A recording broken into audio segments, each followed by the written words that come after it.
जय श्री गणेश। मैं हूं पंडित जगदीप। जेडी न्यूज़ 24 की ओर से आप सभी को सादर अभिनंदन। जन्म कुंडली के द्वादश भाव में स्थित ग्रहों को अमूमन अशुभ अथवा खराब क्यों माना जाता है, आज हम इस वीडियो में इसी विषय पर जानकारी लेंगे। यूँ तो जन्म कुंडली में द्वादश भाव हानि, बलिदान, भय स्थानों, मोक्ष आदि का होता है। साथ ही यह भाव अस्पताल, बंधन योग यानी जेल और मठ का भी माना जाता है। जन्म कुंडली का यह भाव जहाँ हम चीज़ों को छोड़ने और अपने गहरे डर को फेस करने के लिए जाते हैं। इसलिए जब कोई पापी ग्रह इस भाव में स्थित हो तो यह बड़ी चुनौतियों और कठिनाइयों को भोगने का समय भी हो सकता है। हमें अपने अशुभ और कष्टमय समय का डटकर सामना करना पड़ सकता है और यह भी हो सकता है कि हमें उन चीज़ों को छोड़ना पड़ जाए जो हमारे लिए महत्वपूर्ण हो सकती हों, लेकिन यह विकास और परिवर्तन के अच्छे अवसर का भी समय हो सकता है। इस वीडियो के माध्यम से हम यहाँ कुछ विशेष तरीके की भी चर्चा करेंगे जिनसे जन्म कुंडली के इस द्वादश भाव में ग्रह के फल प्रकट हो सकते हैं। तो आइए जानते हैं द्वादश भाव में सभी शुभ अथवा अशुभ ग्रहों के शुभाशुभ प्रभावों के बारे में। सबसे पहले लेते हैं पिता व ऊर्जा के कारक सूर्य ग्रह को। यदि इस भाव में सूर्यदेव स्थित हों तो यह स्थान आपको आध्यात्मिकता और अंतर्ज्ञान की गहरी अनुभूति दे सकता है। हालांकि यह आपको सबसे अलग थलग महसूस भी करा सकता है और आपको संसारिकता से दूर भी कर सकता है।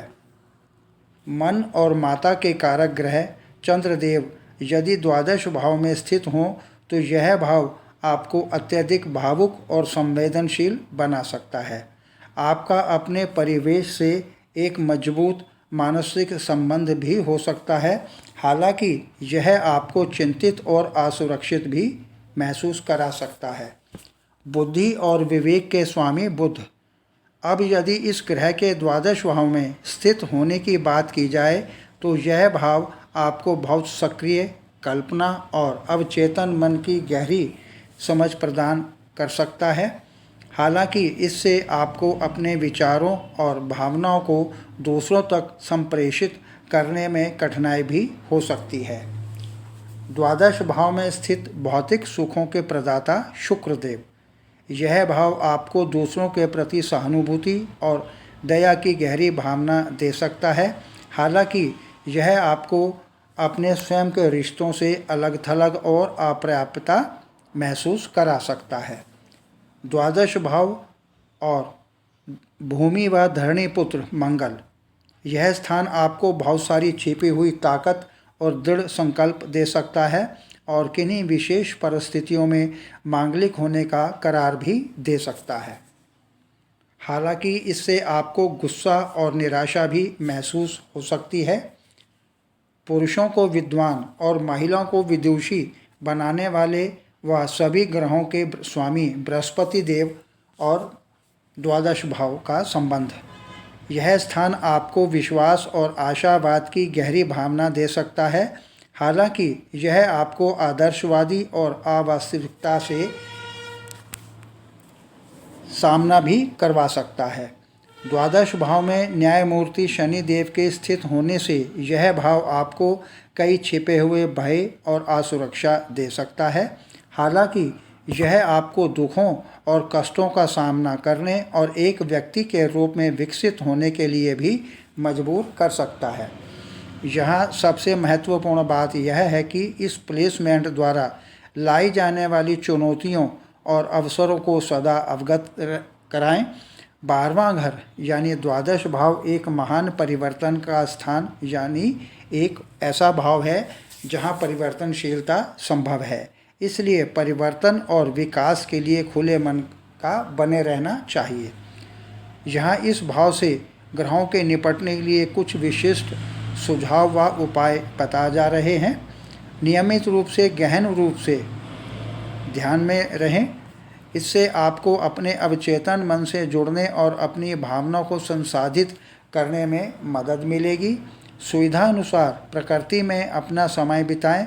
इससे आपको खुद को ज़मीन पर उतरने और अपने आसपास की दुनिया से अधिक जुड़ाव महसूस करने में मदद मिलेगी। यथासंभव किसी भी प्रकार का रचनात्मक कार्य करते रहें।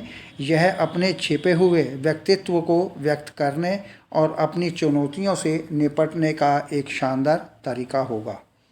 आवश्यकता पड़ने पर किसी योग्य व भरोसेमंद विशेषज्ञ की मदद ली जा सकती है।